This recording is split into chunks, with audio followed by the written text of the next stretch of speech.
SP press છેલ્લા 18 વર્ષથી ફટાકડાનો ધંધો કરતા હતા. માનવ વધ અપરાધનો ગુનો દાખલ કરવામાં આવ્યો. બંને આરોપીઓ સામે ઝડપથી ચાર્જશીટ થાય તે માટેની કાર્યવાહી કરવામાં આવશે. આરોપીના સાસરી પક્ષ સાબરકાંઠા થાય છે, ત્યાં પણ તેમના ગોડાઉન છે. કોર્ટમાં રજૂ કરી રિમાન્ડ મેળવવામાં આવશે. જે કેમિકલ મળ્યું છે તેના માટે નિષ્ણાતની સલાહ લેવામાં આવી છે.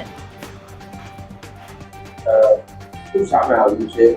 એમને સ્થાનિક લોકોએ ફોન કર્યો હતો, ફાયર બ્રિગેડને એઓએ ફોન કર્યો હતો કે લોકો કે પછી સીધા કાઢી ગયા?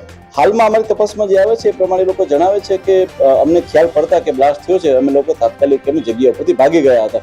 પરંતુ છતાં પણ આરોપીઓ જે છે એમની એક લાંબી પૂછપરછ થાય. આજે કોર્ટમાં એને રજૂ કરી અને ત્યારબાદ જે છે એમને રિમાન્ડ લેવામાં આવે. ત્યારબાદ છે થોડી વધારે ઇન્ફોર્મેશન અમને લોકોને મળી શકે એમ છે. રિમાન્ડના મુદ્દા એ જ હશે કે આટલા વર્ષોથી જ્યારે ફટાકડાના વ્યવસાય સાથે સંકળાયેલા છે, તો આજે બ્લાસ્ટ થયો છે, તો બ્લાસ્ટ થવા માટેના જે પ્રાથમિક રીઝનો એફએસએલ દ્વારા મોકલવામાં આવેલા છે, તો એ કઈ વસ્તુ માટે જે થઈ અને કોઈ પણ વસ્તુ આવી લઈ આવ્યા હતા, કઈ જગ્યાએથી લઈ આવ્યા હતા, હરદોઈથી લઈ આવ્યા હતા કે બીજી કોઈ જગ્યાએથી લઈ આવ્યા હતા, અને એમના પોતાની આ વ્યવસાયની સાથે બીજા કોઈ વ્યક્તિઓ સંકળાયેલા છે કે નહીં, કેટલા રૂપિયાનું ટ્રાન્ઝેક્શન થયું હતું, એ આ માલને કઈ જગ્યાએ વેચતા હતા, અને આ સિવાય બી કેટલાક મુદ્દાઓ જે એસઓજી ટીમની ધ્યાનમાં આવે એ બધા જ મુદ્દાઓ રિમાન્ડના રહેશે. બંને આરોપીને પોલીસે પકડ્યા છે, તે બંનેની પૂછપરછ કરી અને ત્યારબાદ જે છે એ ઝડપથી આનું એક ચાર્જશીટ થાય અને ચાર્જશીટના અંતે લોકોને ન્યાય મળે અને આમને કડકમાં કડક સજા મળે અને આખા ગુજરાતમાં ને પણ આખા ઇન્ડિયામાં એક દાખલારૂપ એક વસ્તુ બને, તેના માટેનું પણ પોલીસ દ્વારા આયોજન કરી અને કરવામાં આવ્યું છે. ત્યારબાદ ઘણી વખતે હાલમાં જે અમારી એફએસએલ ટીમનો એક અભિપ્રાય આવેલો છે કે એલ્યુમિનિયમ પાવડર અને યલો ડેક્સ્ટાઇન ઉપરનો છે કે ખરેખર જે છે એ વિસ્ફોટ શેના કારણે થયેલો છે. હું આપ લોકોને જણાવું કે પોલીસ દ્વારા જે છે એ એફએસએલ પાસેથી જે પ્રાથમિક જે કારણ આવ્યું છે એ આવ્યું છે એલ્યુમિનિયમ પાવડર. એલ્યુમિનિયમ પાવડર જે છે એ બેઝિકલી એ ઓપન માર્કેટમાં એ વેચાય છે અને કોઈ પણ વ્યક્તિ એલ્યુમિનિયમ પાવડરને ખરીદી શકે છે અને વેચી બી શકે છે. પરંતુ એલ્યુમિનિયમ પાવડર જે છે એ ફ્લેમેબલ મટીરિયલમાં આવે છે અને તે જે છે એ પરંતુ એ નોન એક્સપ્લોઝિવ મટીરિયલ છે, એટલે કે તેમાં એક્સપ્લોઝનની શક્યતા નથી.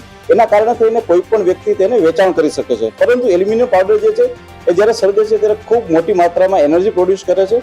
જો એ ખુલ્લામાં સળગાવવામાં આવે છે તો તે ખુલ્લામાં સળગી અને આત્મી જાય છે, પરંતુ જો બંધ કમરામાં હોય જે એને પૂરતી જગ્યા ન મળે તો એના કારણે થઈને બ્લાસ્ટ થવાની શક્યતા રહેતી હોય છે. આ અમારું એક પ્રાથમિક કારણ છે.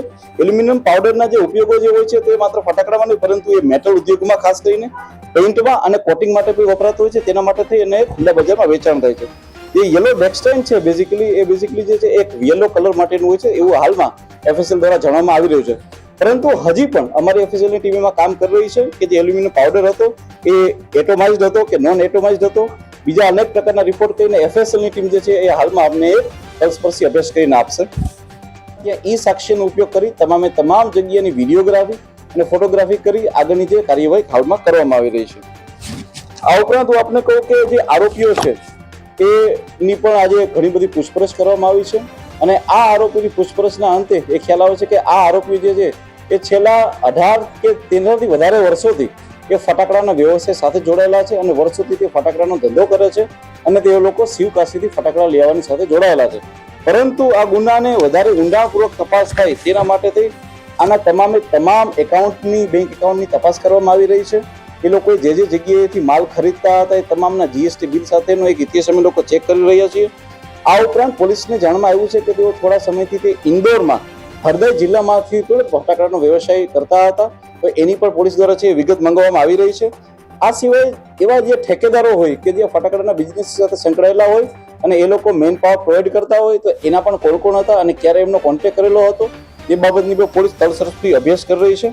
આ ઉપરાંત બીજો કોઈ પણ માલ હોય કે જેવી રીતના પોલીસને ધ્યાનમાં આવ્યું છે કે ત્યાં એલ્યુમિનિયમ પાવડર અને યલો ડેક્સ્ટાઇનની હાજરી હતી, તો આ વસ્તુઓને પણ ક્યાંથી લાવવામાં આવી છે તેના માટેની એક સ્પર્શી એક અભ્યાસ ચાલુ છે.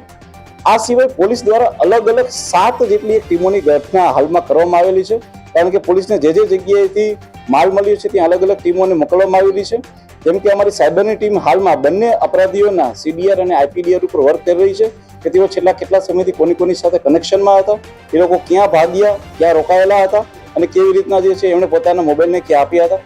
આ સિવાય પોલીસની એક ટીમ હાલમાં તમિલનાડુ ખાતે, એક ટીમ જે છે રાજસ્થાન ખાતે, એક ટીમ એમપી ખાતે અને એક ટીમ જે છે એ અમદાવાદ ખાતે પોલીસે રવાના કરેલી છે, જેથી કરીને આની અંદર બીજા જે પણ આરોપી હોય તેને પણ પોલીસ દ્વારા જે છે એ ઝડપથી ધરપકડ કરવામાં આવે.